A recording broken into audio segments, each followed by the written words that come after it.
Imagine the softest sheets you've ever felt. Now imagine them getting even softer over time. I'm here to tell you about Boll & Branch and how you can discover this new level of softness with their iconic sheets. In a recent customer survey, 96% responded that Boll & Branch sheets get softer with every wash. They source the rarest 100% organic cotton for an incredible softness to start. Then they skip the toxins and harsh chemicals for a natural feel unlike anything else, and it all comes together with their signature weave. This special design feels buttery, breathable, and unlocks new levels of softness with every wash, and they stand behind their promise of softness. With their 30-night guarantee, you can wash, style, and sleep in their sheets for an entire month. If during the 30 nights, you don't love your sheets or feel them getting softer and softer, you can send them right back. No questions asked. So head to bollandbranch.com for 15% off your first order with code Odyssey. That's BOLL and branch.com. Exclusions apply. See site for details.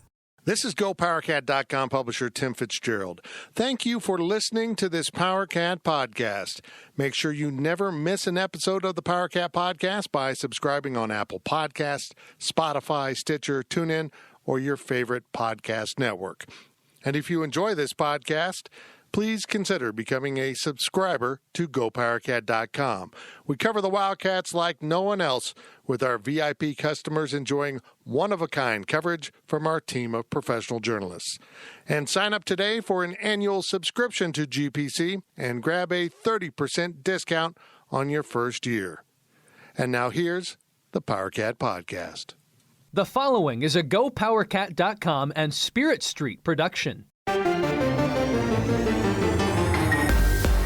You've discovered your link to GoPowercat.com's Powercat Insiders Podcast, presented by Commerce Bank, and it starts right now. Now, let's go to the WTC Gig-Powered Studios. Here's your host, GoPowercat.com publisher, Tim Fitzgerald. Welcome to another edition of the Powercat Insiders Podcast. We have brought in the bench here. Not that they're like the backups. Well, they are the backups. They're just substitutes. But not like a substitute teacher you can take advantage of. These guys are legit. I'm Tim Fitzgerald. Matt Walters from the Kansas State Sports Network is here with us, as he usually is, except when he's not. Off day today. That's right. You've got banker's hours, so no banking today.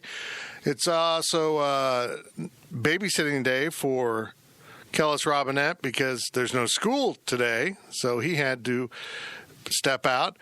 Riley Gates is technically here for him, like it matters, and Ryan Black is not here because apparently he's got family in town.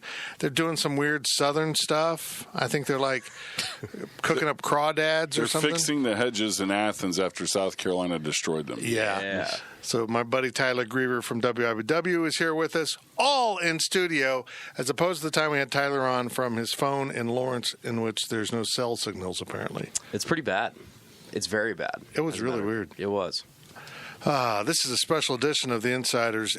Did you know that today is Columbus Day, that Columbus discovered America in 1776, Riley? That's how it is. Look, I didn't do well in history, but I don't know how accurate that is. Yeah. It's questionable. It's kind of like me showing up to Chick-fil-A and saying, I have discovered you, with people already standing there in the lobby.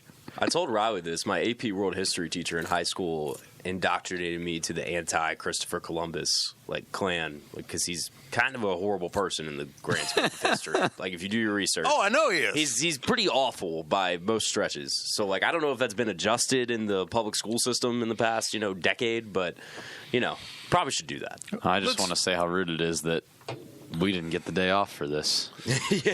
Journalism knows no days off. Setting aside genocide, he didn't even find the place. Yep. So come on. Yeah, he's not great. Set aside genocide. It's a small detail. Matt Walters, what are you doing with your day off, man? Look, usually they've got you in the vault counting money all day, and when you're not doing that, you're doing radio stuff. You sneak out for us, but you got a whole day off, and it's nice weather. Why aren't you golfing? Did that yesterday. Good for you. We're good. I just lots of odds and ends and stay on routine, get certain things accomplished today. Well, K-State and TCU will tussle.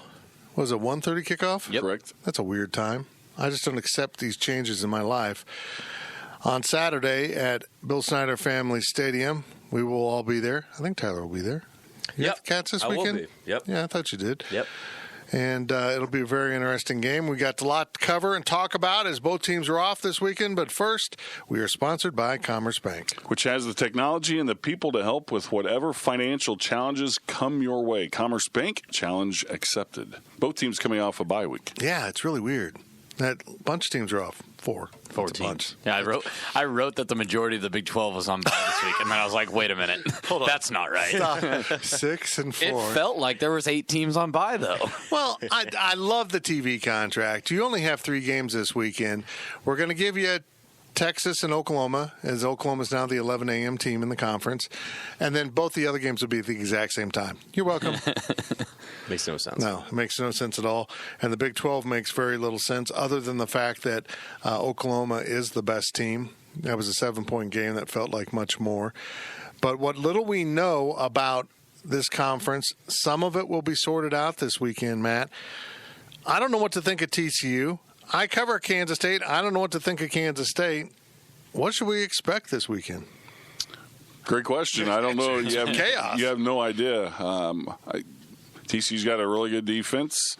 They have a couple of, I think game breakers on offense. You have to keep Jalen Reagor under wraps as best as possible, and we'll see how both teams come out and try and attack things. I think with Kansas State's bye week, they have spent a lot of time focusing on each other, one another, and what they've got to do. And I'm sure, again, we'll see some different things offensively come Saturday. It's a reflex, Tyler, to say TCU has a good defense because they can be good. And I know Gary Patterson is one of the supreme defensive coaches in the nation. 41 points to SMU. Last time out at Iowa State, 49 points. That is a little strange. And then again, they looked really good against Kansas, which you can argue, and we discussed this on the drive on Sunday night on WIBW, Kansas might have better offensive weapons from top to bottom than Kansas State, and they struggled against the Frogs. They're hard to figure out defensively. Absolutely. I think the most interesting thing to look at from the K-State offensive point of view is something we also talked about, is like, how do they come out of the bye week up front? Because I think the first 3 weeks of the season, they looked really good up front and were controlling the line of scrimmage, which allowed them to run the ball successfully. And that's going to be – it's always key in football, but with this type of team that's so predicated on a proficient run game, it's that much more important for this back half of the season. They're a scary offense for me because, Matt mentioned Reagor, and that's obviously a threat. K-State's obviously struggled with 2 opponents that have those go-to type lethal receivers. And they also have a running game that ranks really high in the nation. I think it was 14th or 13th when I checked today. So, it feels like they're going to beat you in a lot of different ways. And, K-State can zone in on stopping the run, but are they going to be able to slow Reagor down in the passing game? And I tell you what, Max Duggan is a really talented quarterback for being as young as he is. I was kind of hoping that they might stick with Alex Delton for a little bit longer, but they made that switch pretty quick. I don't know if you've heard this before, but Alex Delton is splitting time at quarterback with someone. Have you ever seen I've never covered that like situation. That before? Sounds like it could go poorly in a lot of places. Sounds like he could have stayed and done the same darn thing and worn purple. It's very interesting to look at this roster. Reagor's a little bit different than some of the receivers K-State's faced. In his 5 games, he's averaged 12.4 average yards per catch, 3 touchdowns. His long is 42. So he's not really the big play guy that K-State's seen. He's kind of a guy that'll make plays and pick up first downs and perpetuate drives. But I would say he is the big play wide receiver. TCU's just not been able to accomplish that this year. He's their go-to guy, and I'm sure A.J. Parker's going to be on him the majority of the day, and we'll see how he has bounced back from a tough one against Baylor. Riley, you mentioned the running game, 241.8 yards a game on the ground. That's not messing around at all, and that's exactly, as Tyler said, that's what K-State needs to do. How much of this, what does K-State need to do to fix itself? We all want to talk about that. How much of it's just mental? Get back to being mean and nasty and being confident in what you do. I think that's a lot of it. And, we've seen how they've kind of changed mentally as a team, whereas at Mississippi State it was swag and confidence, and they were better than you, and we haven't really seen them that way, and I think that's because of those types of plays they've given up, the big run to Chuba Hubbard, the big explosive pass, or something like that against Baylor, and those are so demoralizing because honestly, I'm in the opinion, and maybe this differs from you guys, but I'm of the opinion that this defense has been really pretty good this year. But those big plays have beaten them, and you're never going to have a game where you can just totally avoid the big play. Like eventually, it's going to strike, especially against the type of offenses they've faced, and that's what you got to try to look to avoid here in this game. And maybe that will work. And they give up kind of that old bend but don't break type of thing where they give up a lot of yards on the ground, but they don't necessarily give up the 46-yard touchdown run or whatever. And Reagor catches a few passes, but it's never for a deep touchdown. That'd be a way that I think you get your confidence back, because I don't think you're going to shut this offense out of the game. Yeah, I agree. They have nice tools. Max Duggan's an interesting dude. I mean, he took that job earlier than most of us expected. I don't know if it was because Alex Delton wasn't good enough. I just think they realized we need to get this young freshman into playing time and get him on the field and take our lumps as we go. Absolutely. I mean, when you look at TCU and you mentioned the big plays, I mean, they don't strike me as a team that I think this could play a little bit more into K-State's favor in that TCU doesn't strike me as a big, explosive, downfield type of offense. I mean, if it's going to be a grinded-out type of game, I think it plays more into K-State's favor in that regard. What do you think of Duggan?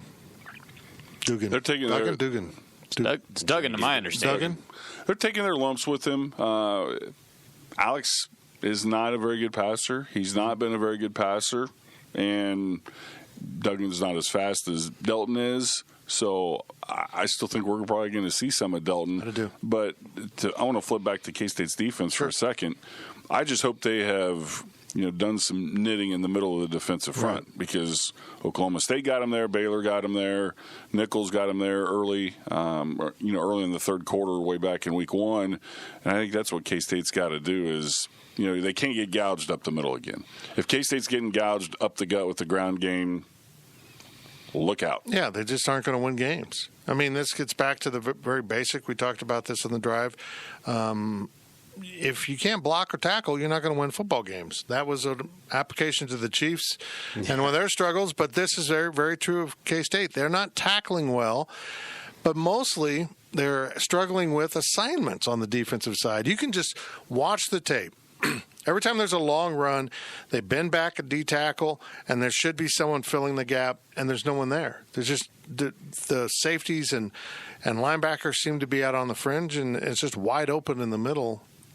I don't know how much of that assignment and design, but boy, man, that's got to stop. K-State also doesn't have a true Mike linebacker. No, we don't. When you look at that, I mean, you've had Sullivan playing Will and Mike, and Chris Kleiman's even said that's really, really hard to do. And that's one of those recruiting things where K-State's going to have to fix that. I think you have two really, evenly matched teams. I think TCU has the better game breaker type players than K-State does, but I think you've got two teams that are in the same exact spot confidence-wise. I don't think you have two teams that are thinking we're going to come into this game and we're just going to roll. So it's going to be, stand in the middle of the ring early on, feel one another out, and I think can either team land a couple of haymakers. But again, for me, defensively, K-State cannot get roughed up the middle of the field. And you mentioned that game breaker type of role. I think that was one of the biggest questions entering the season, and I think it might be the biggest question coming out of the bye week is who steps up for K-State in that regard. We've talked about all year that they can't hit explosive plays. It doesn't sound like Malik Knowles has a great shot at playing this week. He was probably their most explosive player on offense. So out of the bye, who out of the young guys you have can step up and actually be a big playmaker for this team? Because I think that's a gigantic question for them down the line. Joe Irvin? Are they going to start expanding the freshman's role at running back? I mean, that's what Chris Kleiman said on Tuesday last week, and that we could expect to start seeing more of Joe. But number one, what does more of Joe Irvin mean? I mean, does that mean he gets a few extra carries in the third quarter, or does that mean he gets ascended into the number 2 running back spot behind James Gilbert? Because we haven't really seen much of Harry Trotter, and when we have seen him, he's kind of been struggling recently. I don't think he would go up that high on the pecking order, and I haven't really seen a whole lot that makes me feel that's what they should do. For me, the playmakers, if you're going to make them, they has to start coming in the passing game. I mean, I think you have something really good going with the running game right now. I think James Gilbert has it figured out, and I think Harry Trotter would be a nice compliment. But I think I definitely underestimated how much Jordan Brown meant to the running game and what he could bring in there. But Gilbert's got to hang on to it. Yeah, that's also true. A weird development for him because he was not a fumbler at Ball State, and all of a sudden he's got the fumbles. And they're not even like, oh, wow, that guy got a hat on the ball. That was a really nice play. They're weird fumbles. Shouldn't be happening out there. Yeah, I forgot to hold on to the ball fumbles. Well, we don't know about Jordan Brown. We don't know his status. He's going to be out probably for this week and next week against Oklahoma, from what it sounds like. We discovered last week that he never redshirted while at North Carolina. Sorry, my brain paused there. What kind of fool graduates college in 3.5 years, Riley? I don't know. Those guys are idiots. Which Riley Gates did. But I'm impressed. I mean, playing football, and he gets his degree in 3 years without redshirting, 3.5 with the summers and everything. That's impressive. We just all assumed he had redshirted. I think Chris Kleiman had to from his reaction in the press conference. And then lo and behold, he hasn't redshirted, so he's eligible he's played 4 games to redshirt. And that becomes an interesting question. If he redshirts, then Joe Irvin doesn't redshirt, does he? Right? No. Not with Brown being banged up. And I don't know what the right thing to do there is. I agree. I think you just let Jordan Brown decide. Yeah. I mean, if you're going to play, then we'll play Joe these next 2 games because he's only played 2, I believe. And then you can come back and we'll go through the rest of the year. But if you come back and get hurt again, you just lost your eligibility. You think Irvin's only played twice? Yeah. 2 games. Yeah. That's right. Right. So, this would be if he plays TCU and Oklahoma, he's played his 4. But, man, if Brown comes back, plays a 5th game, he's burned his eligibility, and then gets hurt, it's like, we should have done that. So this is really a tough decision. This is where managing that roster and that 4-game redshirt rule becomes almost a science. And you have to actually think about it a little bit, too. Can Jordan Brown become your bell cow running back? Can you lean on him as much as you've leaned on James Gilbert this year? Because I'm not saying you can't, but we haven't seen it at K-State, and North Carolina didn't see it at North Carolina despite being a 4-star recruit. So, I think maybe it might be best for K-State to just kind of roll with your seniors, and then you start that transitional period into these young guys. Might have to take some lumps on offense, but I don't know if holding him back from this year's team is necessarily the right move to do. That's a decision I'm glad I don't have to make. Has this program arrived at all hands on deck, though? Right quick, I want to say that I think that also has an impact on your recruiting. Yeah. If Jordan Brown does, for whatever reason, play 4 games in red shirts and then stays. You got a senior coming back. Yeah, it could affect some recruits. It's a mess.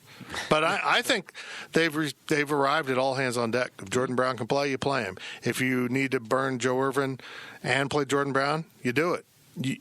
I know there's stakes here, and you need to build for the future too, but you can't go through this season without offensive weapons. You just got to find some guys and carve out what they can do and take advantage of it. If indeed Brown is a long-term player that's out, Irvin's going to play more, and he's not going to go just 4 games. No. Because you can't go through you can't go through the next 7 weeks with Gilbert and Trotter, and that's it. You can't do it. Absolutely not. But as you referenced, I think the stakes have changed to go all in. If you don't start 3-0 and you were maybe sitting with 1 or 2 wins at this point, then maybe you can kind of hold back a little bit and look for the future. But 3 wins away from bowl eligibility, it's attainable at this point. And lots of winnable games. Exactly. You have a schedule where you can do that. So I'm with you. I think it's got to be all hands on deck to see who can contribute. And we've seen in this conference that I gave up Tech for dead. They're still alive. They technically won that game at Baylor if the refs don't intervene and make a bad call. The Big 12 actually admitted the referees made a mistake. I couldn't believe it. Tech looked really good in that game, and they looked awful at the start of the year. West Virginia looked bad at the start of the year. They're showing signs of life. So K-State can get back on track, and you hear Chris Kleiman beginning to hedge into – I almost feel like he wants to climb up he wants to climb up on that table and say, I don't have enough dudes, because he doesn't have enough dudes. And we knew that going into the year. We just got fooled by those first 3 games. Well, he's not going to say it, but everybody knows it. So it's going to take a couple of years to get some of those guys in the fold. And I think they picked up some good guys, last year. They're just young, have to figure things out. They're going to get bigger and stronger. Chris Dawson's going to do a great job with them. And then before we know it, K-State will likely have the kind of depth you need where they're lacking it right now. Baylor is ranked in year 3 of Matt Rule. 1-11 to 7-6 to. He's done a heck of a job. Got to give it some time. He's a great coach. There's no doubt about it. I mean, the NFL wouldn't be coming after a guy that went 7-6 in college unless they knew he was a heck of a football coach. Without knowing every player on their roster, there's only one other team whose talent level I think is where K-State's is right now in the Big 12. West Virginia. I would agree. I think everybody else, in my opinion, for what it's worth, has more talent, top to bottom. That's amazing to say. It's a sad reality to accept, but I mean, it's probably real. No, that's 100% right. And this was what a lot of fans didn't understand about the push for Coach Snyder to retire. It wasn't about the results on the field. It was about the trajectory and where recruiting was putting this program. It was going to be really dire no matter who the head coach was. But you had to get the recruiting turned around. We saw it turn around in the late spring period last year under Chris Kleiman.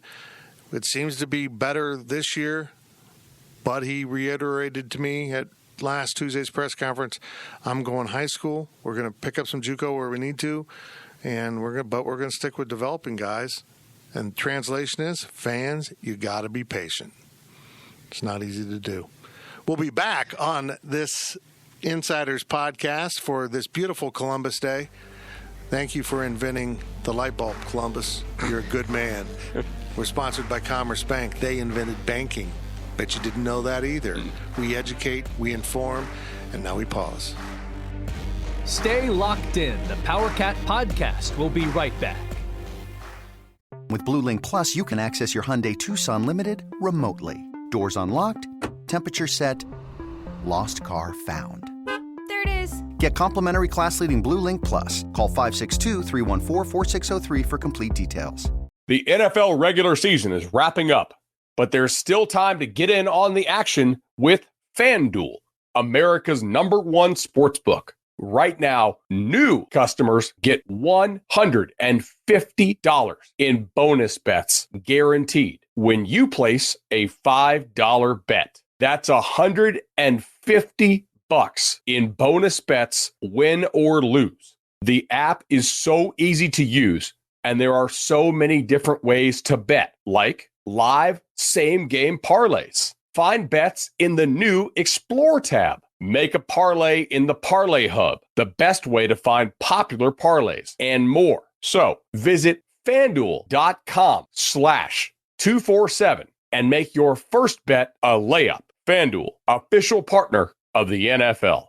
Must be 21 plus and present in Arizona, Colorado, Connecticut, Iowa, Illinois, Indiana, Kansas, Kentucky, Louisiana, permitted parishes only, Massachusetts, Maryland, Michigan, New Jersey, New York, Ohio, Pennsylvania, Tennessee, Virginia, West Virginia, or Wyoming. FanDuel is offering online sports wagering in Kansas under an agreement with Kansas Star Casino, LLC. First online real money wager only. $10 first deposit required. Bonus issued as non-withdrawable bonus bets that expire 7 days after receipt. Restrictions apply. See terms at sportsbook.fanduel.com. Gambling problem? Call 1-800-GAMBLER or visit fanduel.com/RG in Colorado, Iowa, Michigan, New Jersey, Ohio, Pennsylvania, Illinois, Kentucky, Tennessee, and Virginia. Call 1-800-NEXT-STEP or text NEXT-STEP to 53342 in Arizona, 1-888-789-7777, or visit ccpg.org/chat in Connecticut, 1-800-9-WITH-IT in Indiana, 1-800-522-4700, or visit ksgamblinghelp.com in Kansas, 1-877-770-STOP in Louisiana. Visit mdgamblinghelp.org in Maryland. Visit 1-800-GAMBLER.net in West Virginia, or call 1-800-522-4700 in Wyoming. Hope is here. Visit gamblinghelplinema.org or call 800-327-5050 for 24/7 support in Massachusetts, or call 1-877-8-HOPE-NY or text HOPE-NY in New York, or visit oasas.ny.gov/gambling. Standard text messaging rates apply. Sports betting is void in Georgia, Hawaii, Utah, and other states where prohibited. We now send it back to Fitz in the WTC gig-powered studios. Welcome back to the Powercat Insiders Podcast. We've got the gang all gathered, even though 2 members of the gang didn't show up. We got substitute members of the gang. They're doing a great job filling in. As members of the gang, they're like family. Matt and I are here. Matt Walters, Tim Fitzgerald. We've been doing this together for almost 30 years. We have gray hair. Well, let's put it this way. I have gray hair. You have no hair. Matt was a young guy when we started this, and now he's an old guy. Yeah. Easy. Fitz's goatee is gray. It is. Yeah, it is. It's very gray. That's the only hair, but that's gray. I would He prefer had brown hair on his head when I first met him. I still do when I forget to cut it. I have video evidence of you having hair. Oh, don't way back ever in the show that archives. video from many, many years I think I ago. tweeted a picture of that way back. That's Tyler Griever bragging of the video evidence in the WIBW archives. Got it. What a dork. I would say I was, but I still am. Speaking of dorks, Riley Gates with us, too. Right, Riley works here at Go Powercat, and he puts up with me on a full-time basis. We are your insiders, and we'd want to be outsiders right now because it's a beautiful day in Manhattan. Did we do a commerce read this half? We didn't. Oh, my We will. God. The Insiders Podcast brought to you by Commerce Bank. Whatever financial challenges come your direction, Commerce Bank can help. Commerce Bank challenge accepted. Kansas State and TCU tussle on Saturday afternoon at Bill Snyder Family Stadium. And the loser, shall I say, will be in dire shape. They'll be in Quite concerning shape. Great, right. TCU's got to win. They beat KU, but yay. You know, I mean. That was at home. Yeah, you could be in big, big trouble if you lose this game. Although K-State, interestingly enough, still has very winnable games. West Virginia's coming to Manhattan. Maybe Tech at Lubbock will be a little bit more difficult than we thought. Maybe KU and Lawrence could be more difficult. We're going to see what pans out with this new offense that they're going to unveil. Well, they unveiled it on the road at Boston College, but got in trouble. And then they put it under veil, and then they brought it back out. Yeah. Right? Yeah. K-State might be in a bad spot if I misspoke. TCU might be in a bad spot if they lose this game. I think K-State's in a horrible spot if they lose this game because then you welcome Oklahoma to town, and we're just going to put it out there right now. That's probably not going to go well. It doesn't go well no matter where. It especially doesn't go well when they play them in Manhattan. They should move the game to Norman. Just like old school, when they okay used to buy the games and they were always in Norman, in case they got paid to go on the road. K-State's better against Oklahoma in Norman. Go figure that one out. So let's look ahead. You might be 0-4 after a potential beatdown by Oklahoma, and you're going into Lawrence just dejected. I don't like that. I don't like that at all. Oklahoma's good, boys. Let's talk about them a little bit. I have watched a lot of college football. I've never looked at anyone the same way I looked at Michael Bishop in terms of being a run-pass threat. Jalen Hurts is that. He's a running back that throws the ball incredibly well. And he takes an already great team and makes them greater. Mm-hmm. So it's fun to watch him. And they have a defense now. Coach Grinch has brought a good philosophy from... Folks, that's actually his name. Yeah, Coach Grinch from Ohio State to Norman. And that's, watching Oklahoma and Texas on Saturday, that's what I was watching most because Oklahoma's got guys everywhere. But on defense, the fact that they got to Ellinger, and they kind of beat him up and knocked him down and all around in that ball game... I think nationwide they're not getting the call or the due rewards, whatever the case is, that they deserve. Do I think that they're Ohio State or Alabama right now? No, but I think Oklahoma is a top 5 team. Jalen Hurts has the maturity that they've needed. Baker was Baker. He a stud on the field, but it kind of ran his mouth a little bit at times and might not have had the team. Hurts doesn't say a word. Exactly. He just beats you. I think Hurts has the total package. I think anytime you can transfer from Alabama to Oklahoma, You might have a little bit of talent, just a little bit. But it's everything around him, though, too, man. I mean, watching CeeDee Lamb up close in Lawrence a couple weeks ago, that kid is so quick and so agile. And they lead the country in 20-plus, 30-plus, and 40-plus yard plays right now. So, I mean, they could strike at any time, at any point on the field. And everybody is kind of savoring the chance of Lincoln Riley eventually making the NFL jump. Riley actually has a Lincoln Riley to the Cowboys shirt under his sweatshirt. Please, right now. Let's get that movement started right now. That might happen by tomorrow morning at 8 o'clock. I would be absolutely 200% on board with that one. Yeah. Let's get it going. You know, I have something in common with Jalen Hurts. After this podcast, I lift for about 2 hours. Is that right? Yeah, it's food, but I'm lifting. So, How many better quarterbacks in the country are there right now than him? Riley, I'm going to defer to you on this. That's Trevor Lawrence? I think Trevor Lawrence is better. I don't know if Trevor Lawrence has played better. True. Well put. Tua. Yeah, I do think Tua's better.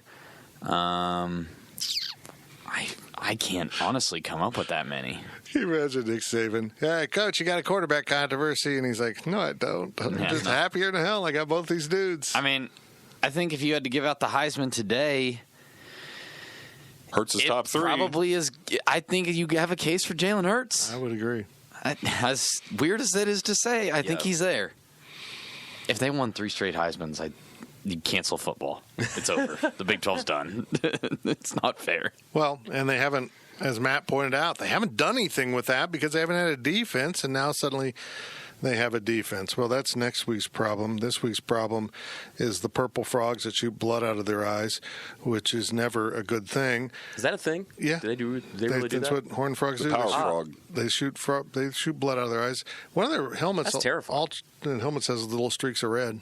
Huh. Yeah. I never knew that. It's not good. I'm pretty scared. Look, I mean, let's be honest. I don't care if it's a gator or a bear or a little tiny frog. You shoot blood out of your eyes, I'm out of here. No, I'm not sticking around for that. I'm just An gone. ugly frog, too, for the record. Yeah. I don't know if there are many cute frogs, but that frog's ugly. Kermit's great. Team Kermit. That would be like K-State's old Willie logo, having Kermit as your mascot at TCU. That's the way I feel about the Tom and Jerry mascot, Riley. That's it. I've got to pin it. Baylor had the old bear logo on their helmets Saturday. Sailor Bear? Yep. That's a great bear. I like it. Is it going to be a full house on Saturday? No. No. No. Yeah, I don't think so. Look, K-State fans are fickle. They really are. We talk a lot about what great fans they are. I can just see, we can see the traffic on our site and podcast drop when there's losses. It's just hysterical. They get up and down. They live for their Wildcat football. They're really passionate about it. And when they lose a couple games like they have opening the Big 12, they almost get depressed. Yeah. I'm not going to rail on it. It's pointless. But I will say I was disappointed on the east side in the Baylor game. How quickly they evacuated. Mm-hmm. Mm-hmm. Oh, I agree. It goes to show you what that, like, if you had just played a home game after Mississippi State, a lot of things could be different.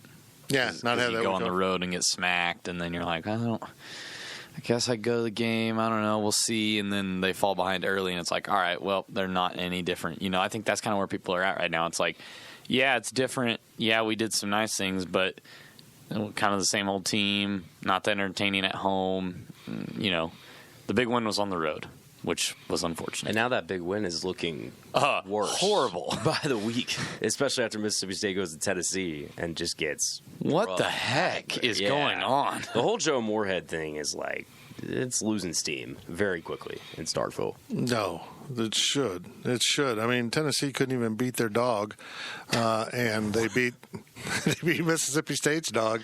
I don't know how. Beating dogs and frogs shooting blood out of their eyes. Pete is going to come for you. Welcome to the podcast. There's 14 weeks in this season. We know that.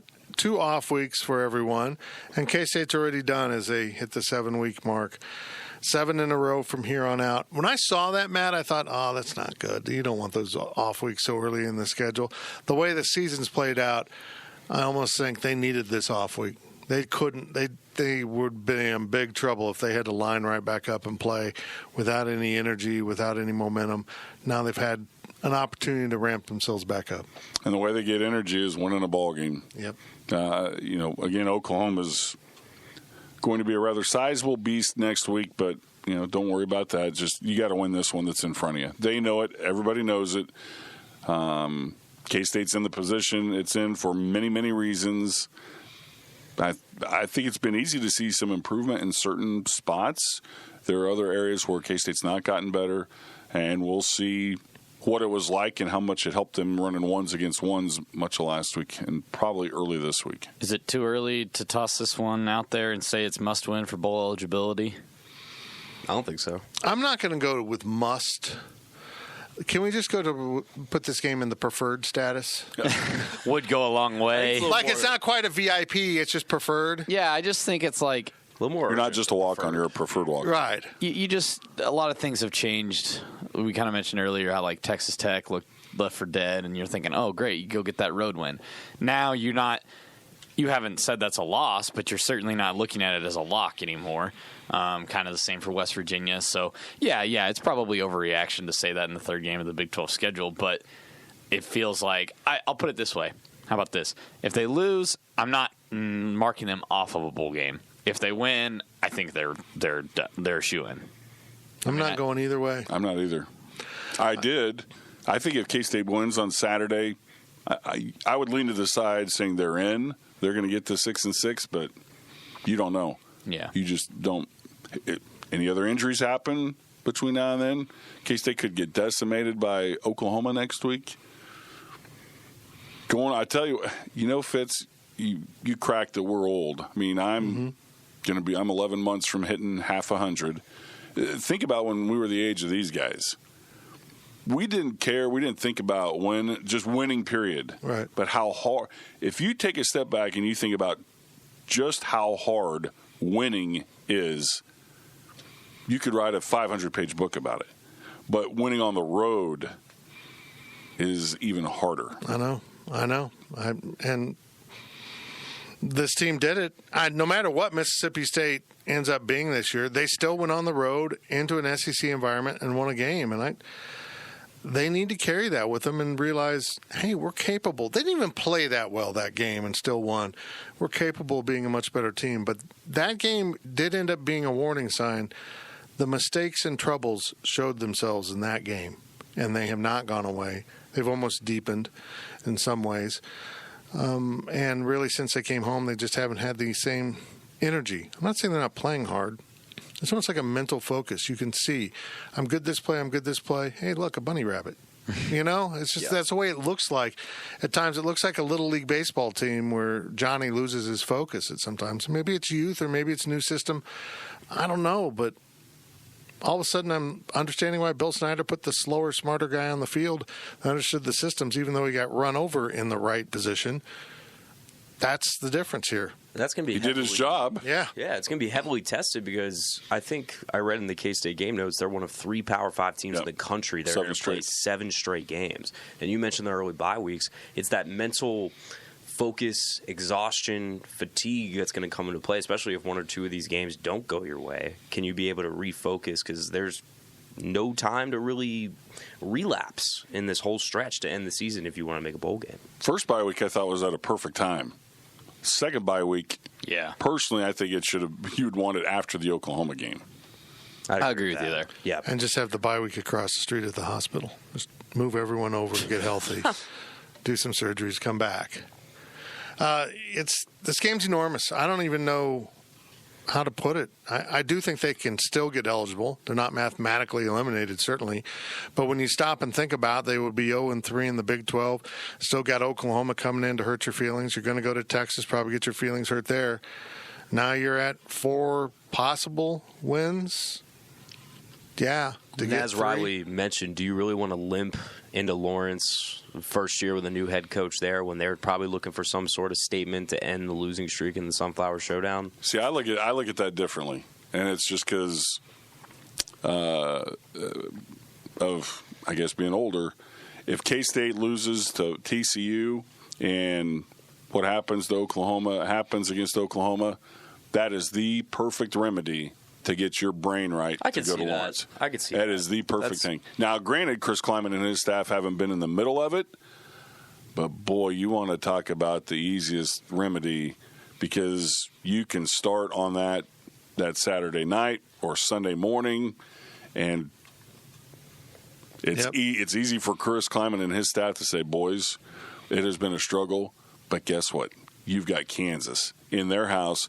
And I know I'm new to the program, but you have won 1,000,000 times in that facility. Easy. Now, I don't mean going in there to win is going to be easy, but that's the easy potion to get your team on the rails going in there. We talk about the mental mistakes of K-State.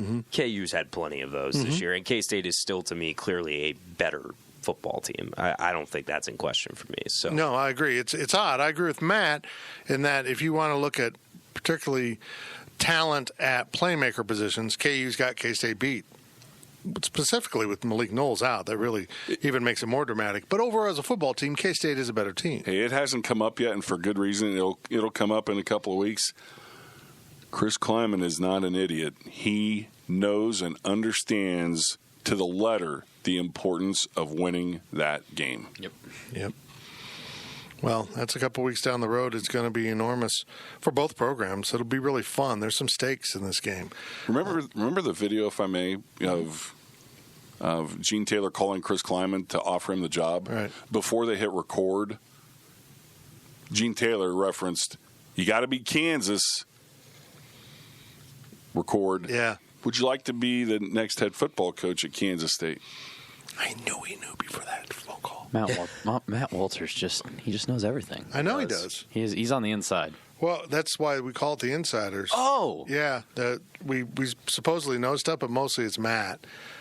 Right. To something else that Matt knows, as we kind of pivot here, Davian Bradford, a really good recruit for Kansas State. I don't think you can talk specifically about recruits because you do stuff for K-State, but it feels like they got the momentum they really need. They finally had some recruiting momentum. The program's won another Big 12 title. This feels really tangible, doesn't it? When was the last recruiting class comparable to this one? Yeah, you got to I'll leave it with that. Well, yeah. I mean, in terms of the Webbers is the Marcus Foster class, but this one blows that one out in my opinion. Yeah. I'm just saying the last recruiting class, period. Yeah. Has to be the Beasley one, right? Yeah. Beasley, Walker, Pullen. Has to be. That one's better, by the way. Yeah. I'm not saying K-State has Michael Beasley in this recruiting class. I want to set clear as day. It's good. Yeah, it's good. And, again, growing pains probably for basketball this year with losing those seniors, but this is really tangible. They have finally stacked that success. They've finally gone out and said, we are a program that's, we're going to be here. We're going to set you up for success. You're going to set us up for success. Look at what we're doing. Look at who we have. And they just one domino after another. They've gotten them to fall. I mean, I'll be honest with you guys, because I followed the recruiting trail as these kids popped up onto the trail, and other schools started to get involved in them. I was thinking, just knowing what I know about other things, I did not really foresee a lot of these kids coming here. Maybe one of them, maybe Miguel, but the other ones I kind of thought were going to go somewhere else, and they have. It's impressive. They have blown it out of the water. I bet your Rally House is in good stead with Kansas State right now. Did you follow this at all, where they put out the uniform that wasn't supposed to be put out yet? So we now know about the alternate uniform that K-State's going to wear with the Wildcat script. Oops. That's not good. Hey, turn that around, please. Well, I love that uniform. Oh, okay. Number one. I'm sorry. I was thinking football. So. Yeah. That's hot. Yeah, that's an old 70s uniform updated. I love the fact that the young woman took a photo of it, probably to decide whether or not to buy it, probably show it to someone. Should I get this? And then went back to get it and said, we had to take that off the shelves. That wasn't supposed to be out. I brought this up to you on the drive with the recruiting situation. It feels like K-State's in a really, I'll use the word opportune position to have a class like this with what could be happening with the other major basketball program in the state. I think that's the easiest card you can play. Referring to Wichita State? UMKC. Do not. They're not in the state. In Wichita. Fair enough. They're on the Missouri side. Fair enough. Again, he struggled in, was it history or geography? All of them. Math, geography. Like you play so much of a hypothetical card there, but it's kind of, as you said, it's an easy one to play to say, hey, we don't know what's going to happen with them over the next year, 2 years. I don't know. And we still see K-State recruiting another big man. They're still active on him, and who's a KU lean. That indicates to me people are playing that card pretty hard against the Jayhawks. Yep, I think they are, and I think that'll be really interesting with Jethro Muscaden, and we'll see how how that one unfolds. I still want to say he's leaning towards KU. I think so too, but that's one that I think you could really swoop in with right now. I think if you're a recruit, you're like, you know what, I'm not going to commit to you quite yet. Yeah, let's see how this plays out. We're going to get down the road a little bit. Well, getting down the road for K-State means their off-week in football is over. TCU, the Frogs, and Coach Patterson are coming to town. It's a very intriguing purple-on-purple violence game. We'll see who comes out. Good weather, too. It's supposed to be? Hmm? I need good weather right now. My furnace went out. Really? Yikes. Yeah. It's been a little cold in my house. And it's also the temperature's been cold. Extra blanket. You hate to see it. You actually hate to see it. And feel it. Well, guys, I don't know what to think about K-State football. It's not like I'm down on them. I knew this was coming. I predicted 6-6, and I thought I was being optimistic with it. They're on track to be 6-6. Maybe Saturday is the difference between 6 wins and fewer. But I feel like a lot of fans are like, I'm out. This isn't going to work. This is Ron Prince all over. And I'm like, no, it's not. No, it's not. I don't think it's that. It's not that at all. That's a jump. That's a major jump. I think a lot of fans are just like, I'm. What did we do? Why did Coach Snyder retire? This was going to happen no matter who was the coach.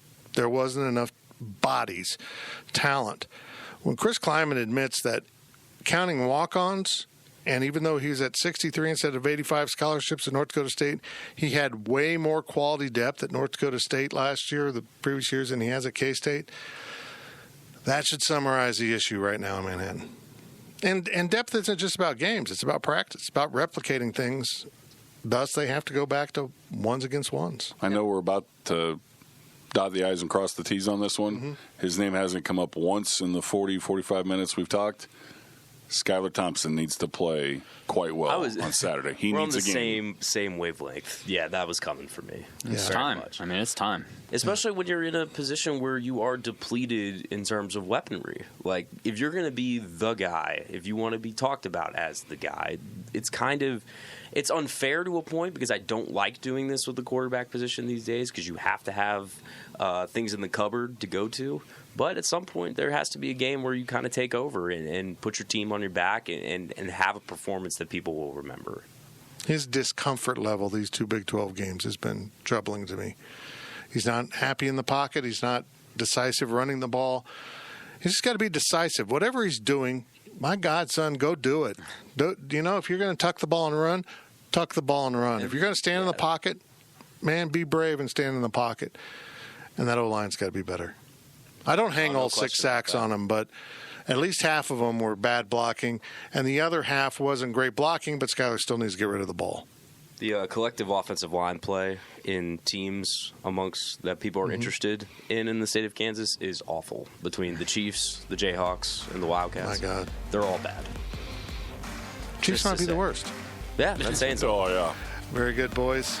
Very good. Thanks for joining us here on Columbus Day. Go out and build your ships if that's what you do as a family on Columbus Day. And sail into the stadium. Don't be like Christopher Columbus. Don't be like him. Just saying. Don't move into your neighbor's house, declare you've discovered it, and make them leave. He's bad. That's a bad move. Yep. Unless you hate your neighbors. One takeaway from me. Christopher Columbus equals bad. That's it. Hot take. We're out. You've been listening to the Powercat Insiders Podcast, presented by Commerce Bank. Powercat Podcast. All rights reserved. GoPowercat.com and Spirit Street Publishing. It's the UEFA Champions League on Paramount Plus. Europe's top club soccer tournament. Champions versus champions. The best teams facing off in the knockout rounds. Magnificent! And it all takes place while you're filling out financial reports at work, in the middle of your day, in the middle of your week. So use that second screen. Call in sick. Do whatever you got to do to tune in Tuesdays and Wednesdays. Nobody watches the UEFA Champions League like us. Knockout rounds begin February 13th on CBS and stream live on Paramount Plus.